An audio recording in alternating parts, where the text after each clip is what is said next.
Sarah Mitchell stood outside Brennan's general store with her daughter's frozen hand in hers, knowing the door wouldn't open. Through the frosted window, the storekeeper's wife saw them and turned deliberately away, disappearing into the shadows of flour sacks and canned goods. 4 coins lay in Sarah's palm, exact change for a week's flour. Emma shivered beside her, 5 years old and trusting her mother could fix anything.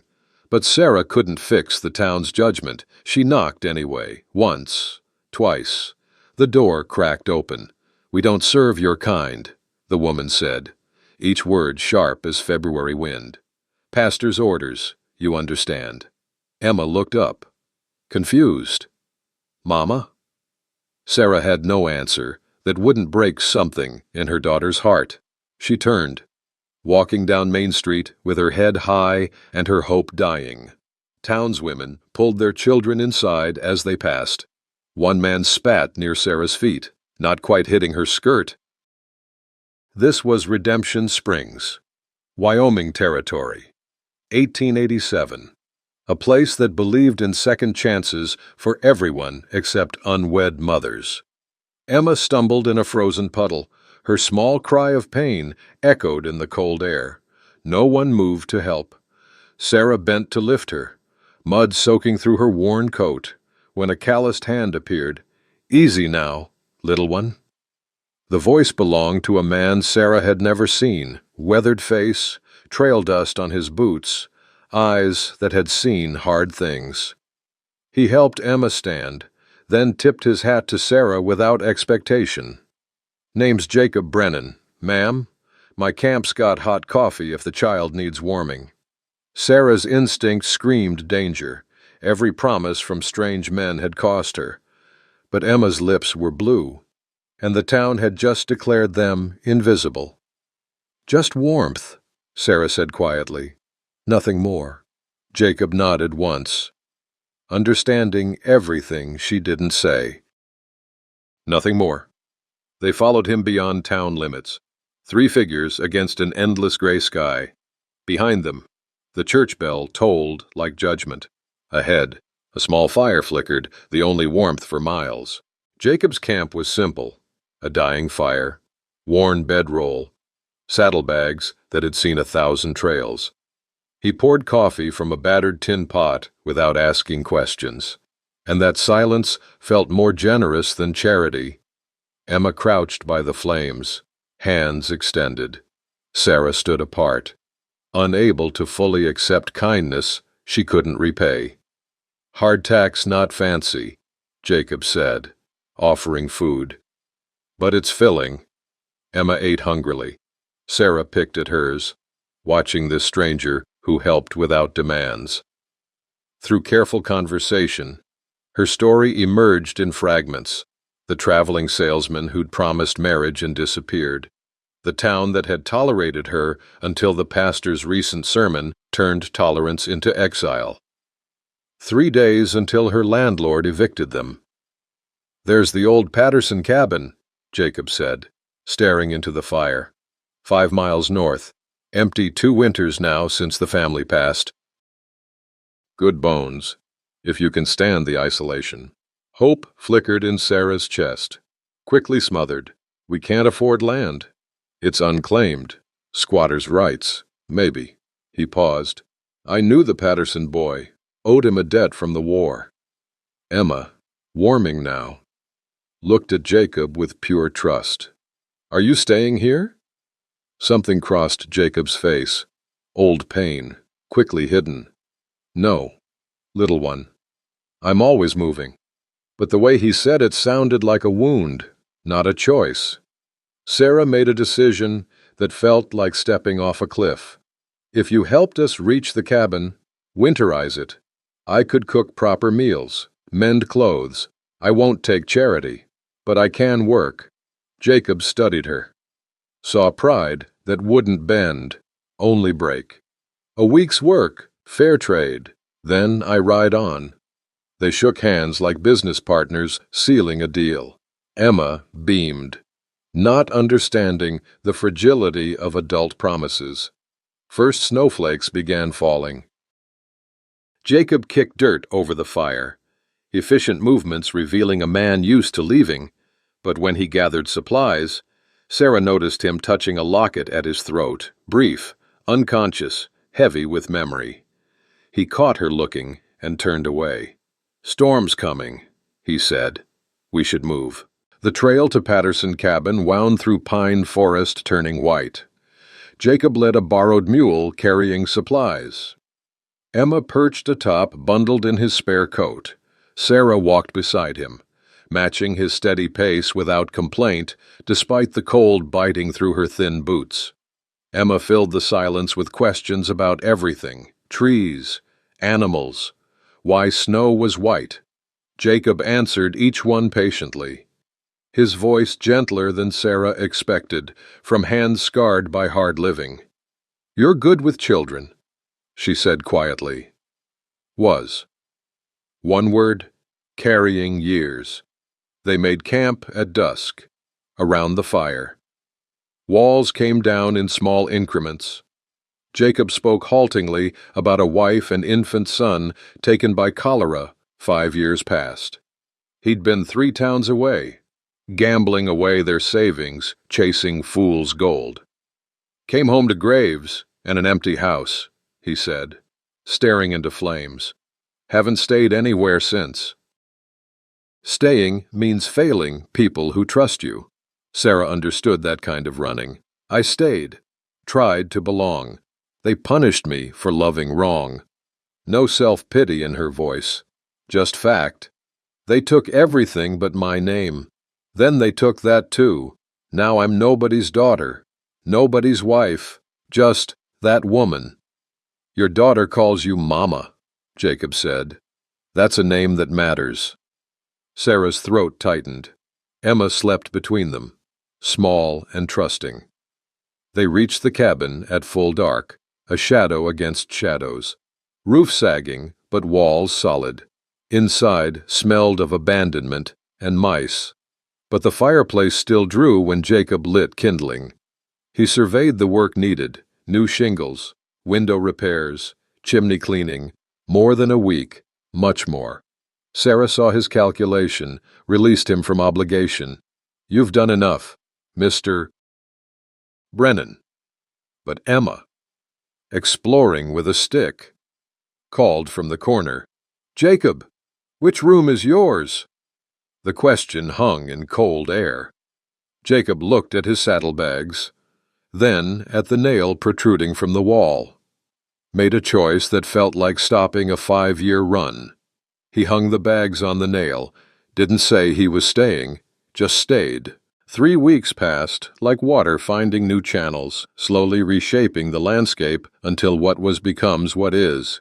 Jacob repaired the roof at dawn, hammer blows echoing across empty land. Sarah hung laundry between trees, clothes snapping in wind that smelled less of winter each day. Emma chased the 3 chickens Jacob had somehow acquired, her laughter filling spaces that had been silent too long. They built routines that felt like family, without anyone saying the word. Jacob taught Emma to whittle, his large hands guiding her small ones. Sarah cooked actual meals: rabbit stew, biscuits, things that required staying in one place long enough to let dough rise. Small intimacies accumulated. Sarah mending Jacob's shirt, unconsciously embroidering his initials. Jacob building a rocking chair for the porch without being asked, but reality waited beyond their small sanctuary. Jacob rode to town for supplies and returned with half what they needed. Men had sneered, women whispered loud enough to hear. The sheriff, decent but weak, had pulled him aside with a warning. "Calloway's asking questions about that land," the sheriff had said. "And your arrangement with her. Association damages reputations." Brennan. Jacob's jaw had tightened, old violence stirring beneath careful control. "Good thing I don't have one to lose." He told Sarah none of this when he returned, but she read refusal in the gaps between what he'd brought. That evening, she confronted him on the porch while Emma played inside. "You're risking everything for us, your livelihood, your..." Maybe I'm doing it for me, Jacob interrupted. Maybe I'm tired of running from everything that might matter. First real admission, first crack in his armor. That night, a late winter storm trapped them inside for 3 days. Forced proximity accelerated what was already inevitable. They talked until Emma fell asleep between them. Then kept talking in whispers, shared stories that had no place in daylight. Comfortable silences that meant more than words. On the third day, Emma woke them at dawn with a question that stopped breath. "Are we a family now?" Jacob looked at Sarah. Sarah looked at Emma. Neither answered directly, but their silence was an answer too. Outside, the storm passed. Inside, something unnamed had arrived. April arrived with robin song and melting snow, revealing brown earth like skin healing from frostbite. Sarah woke before dawn and found Jacob already outside, kneeling in dirt, planting seeds in careful rows. She watched from the window, understanding what the garden meant. He was planning beyond tomorrow. Days acquired a rhythm that felt less like survival and more like living. Jacob repaired Emma's broken doll with unexpected tenderness, whittling a new arm and sewing it with horsehair thread.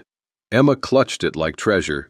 Sarah saw the father he would have been and ached for all three of them, past losses and present possibilities equally sharp. But emotional barriers persisted despite growing intimacy. Jacob still slept in the barn some nights when feelings pressed too close. Sarah still flinched when he reached past her for tools. Reflexes from abandonment not yet unlearned. They danced around what was building between them, too afraid to name it. Then Emma, playing near Jacob's saddlebags, found the locket. She opened it innocently, brought it to Sarah. "Who's this pretty lady?" Inside, a woman's portrait and a lock of baby hair. Sarah's heart sank, realizing how little she truly knew this man she was falling for. Jacob appeared in the doorway, saw the locket in Emma's hands. His face drained of color. He took it, not roughly, but desperately, and walked out without a word. Sarah found him by the creek, shoulders shaking. She approached slowly, said nothing. Sometimes silence is the only honest response. "I failed them," Jacob finally said, voice breaking. "I wasn't there when they needed me. If I'd just been there." The grief poured out. 5 years of self-punishment and loneliness. Sarah held him while he wept. Emma appeared, wrapped small arms around both adults. In that broken moment, something healed. Later, Sarah returned the locket gently. "They'd want you happy. Jacob, staying sad doesn't honor them. I don't know how to be happy anymore. You're learning. We all are." That night, Jacob slept inside the cabin for the first time, in the small side room, propriety maintained, but under the same roof. Morning came. Emma woke them shouting about the garden. The seeds weren't sprouting yet, too soon, but her hope was real and contagious. Jacob and Sarah exchanged a look across the breakfast table. "We're really doing this." Outside. Spring's first green shoots appeared on distant hillsides like promises kept. Jacob rode into Redemption Springs on a bright April morning, unaware he was riding into an ambush. At the cabin, Sarah taught Emma letters while birds sang outside, the terrible contrast of peace before storm. The town council waited at the general store, Pastor Hutchins, rancher Calloway, and 3 merchants who'd profited from keeping others desperate. They surrounded Jacob like wolves. Calloway, wealthy and land-hungry, played his hand without subtlety. "That Patterson land's mine by rights. Old debt, legal claim. You got 7 days to vacate." Brennan. Jacob's hand twitched toward his hip. Old instincts rising. "That's a lie." "Prove it." Calloway smiled like a man who'd bought the only judge for 3 counties. "Railroads coming through. That land's worth real money now. You think you can squat with your whore and her bastard and nobody'd notice? Blood roared in Jacob's ears. But before he could move, Pastor Hutchins stepped forward with a different threat. We're concerned about the child's welfare. Mr. Brennan, an unwed woman and an unmarried man living in sin, that's grounds for removal to a proper Christian home. Sarah's nightmare. Weaponized. Jacob rode back to the cabin, shaking with rage and fear, told Sarah everything. In desperation, he made an offer that came out wrong. Marry me. If we're married, they can't call it improper. I'll give you my name. Make it legal. Make you safe. Sarah's face went cold. I won't be charity, Jacob. I won't trap you with obligation. That's not... I've been someone's duty before. The man who left said he'd stay out of duty. It's worse than being abandoned, being someone's burden they resent. I'm not him. Then why are you proposing? Love or fear? They'd never fought before. The words cut deeper than intention. Jacob stormed to the barn. Sarah wept in the cabin. Emma hid under the table, small world collapsing. An hour later, the sheriff arrived with papers. 7 days to vacate. Violence implied if they resisted. Sarah read the eviction notice with trembling hands.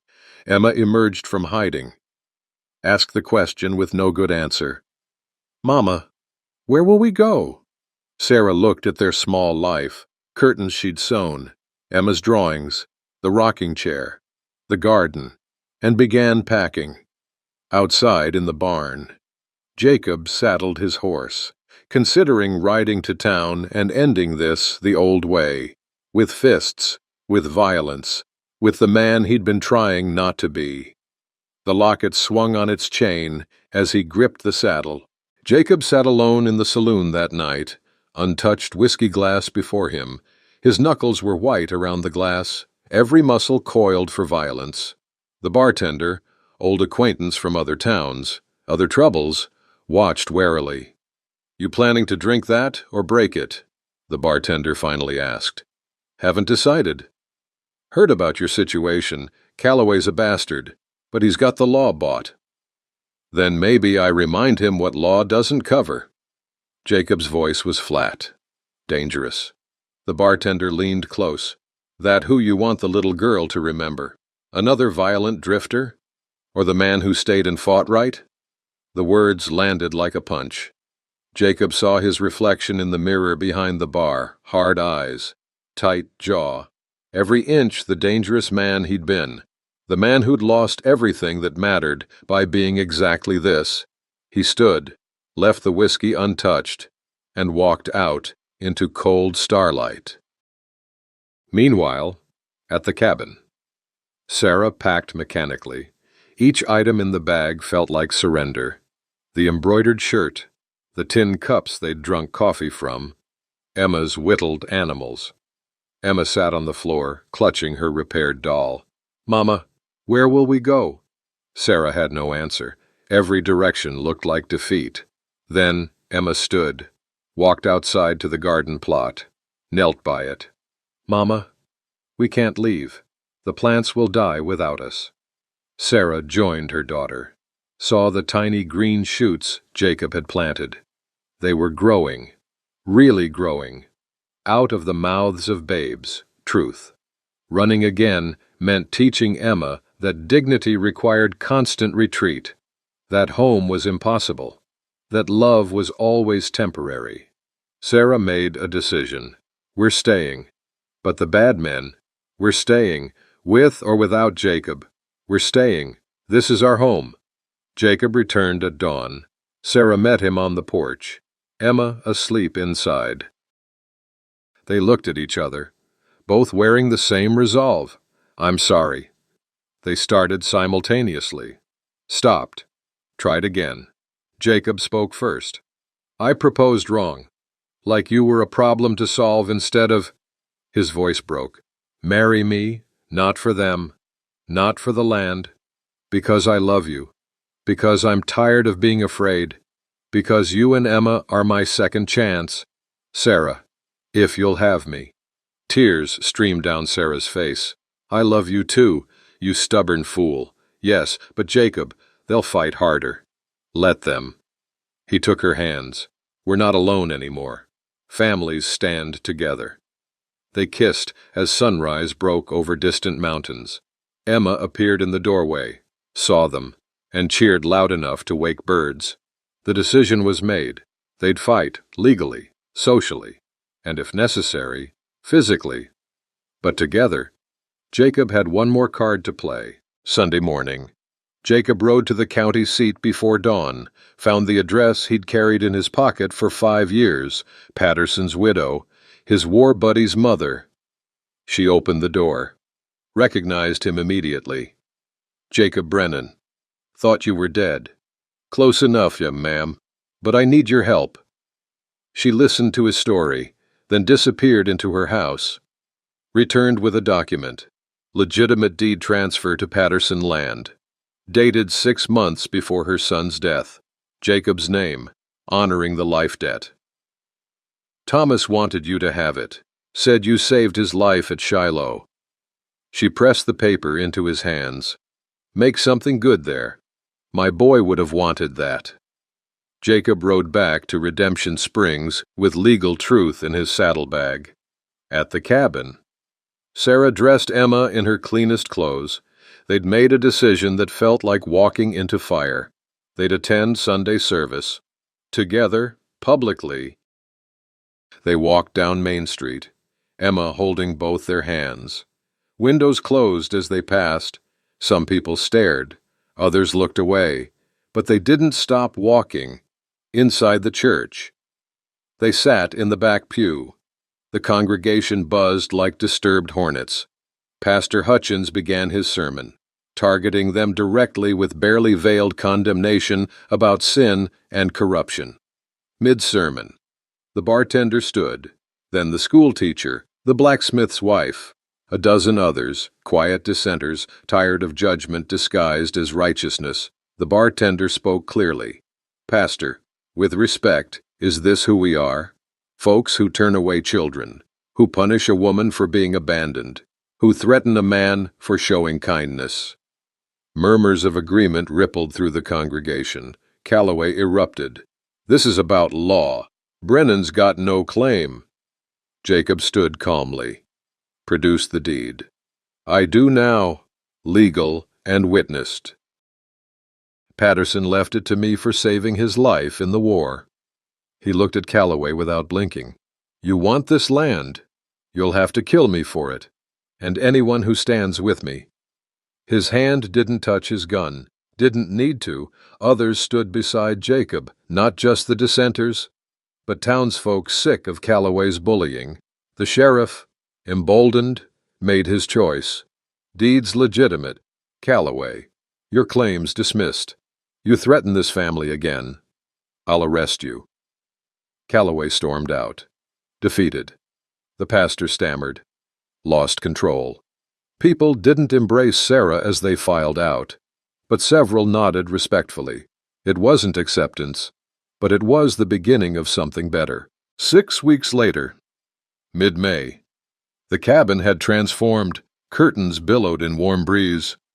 Emma's drawings covered one wall. Tools were organized, and the rocking chair sat on the porch like it had always been there. A traveling preacher arrived at Sarah's request. Not the town pastor, a different man who'd married frontier couples for 30 years and asked no questions beyond, "Do you love each other?" They stood in the small cabin, Emma between them. The preacher spoke simple words about commitment and family and choosing each other daily. Jacob placed a ring he'd forged himself on Sarah's finger, rough work, but made with his hands. Sarah Brennan. She had a name again. By choice this time. Emma scattered wildflowers she'd picked that morning, declaring it decoration. They ate rabbit stew with vegetables from Jacob's garden, their first meal as a legally recognized family. That evening, they sat on the porch in comfortable silence. Emma played with her doll at their feet, the kind of silence that meant home, Emma pointed suddenly. "Look, Papa. More geese coming back." She called him Papa naturally now, the title earned through daily presence. Jacob smiled. Everything comes back, little one, given the right home. Sarah understood the double meaning. He was talking about himself, about her, about all broken things that heal when given safety. She leaned into his shoulder. He wrapped his arm around her. Emma climbed into Sarah's lap. The sun set behind distant mountains, painting everything gold. The garden thrived. Chickens pecked in the yard. Smoke rose from their chimney, the signal of life continuing. They had names. They had land. They had each other. Sarah looked at Jacob, then at their daughter, then at the home they'd built from nothing but determination and love. "We made it." "We did," Jacob said quietly. "We really did." Emma, drowsy in her mother's arms, asked the question one more time, needing the reassurance children always need. "And we're staying forever, right?" Jacob and Sarah answered together, their voices blending like harmony. Forever. The land, once cold and empty, bloomed. Winter was over. Spring had come to stay, and three people who'd been lost found each other and called it home. The end.